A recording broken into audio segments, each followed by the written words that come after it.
Hello and welcome all to another quick tips and tricks video. This video is the third part of the Docker series. We discussed creating a simple Express.js app and running it inside a Docker container. If you haven't seen the video, please go and watch that video first and come back to this video. Before moving forward, if you haven't already, please subscribe to our channel and press the notification bell icon. We will create an Angular app in the following video and build the static HTML site. We will also attempt to Dockerize the generated static site.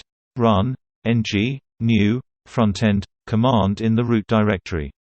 This will create a frontend directory and set up a boilerplate for an Angular app. I am using the Angular version 13 as it was the latest stable version at this video recording. Let's create a Docker file for the frontend service. We will use the Node image version 16 Alpine for the build stage. Set the working directory as build. Copy src angular.json packages tsconfigs files in the build folder. Run npm ci with flags, no audit and ignore scripts. Then run npm build. We will now use the nginx image. Copy the generated HTML files from the dist folder in the build stage in our nginx step. And our Docker file is ready. We will add this service to our compose file in the root directory. Set the build context as a front-end directory and set the path of the Docker file.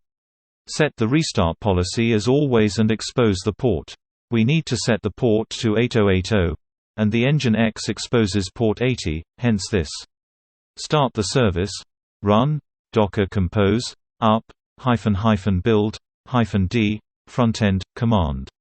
The service has started. Let's check if we can access the HTML files on the browser. It works. This is how you can create an entire MeanStack app in a single Docker compose file. Please like this video and comment below your thoughts. If you would like to suggest a new video topic, let us know in the comment below. Thanks for watching. See you soon.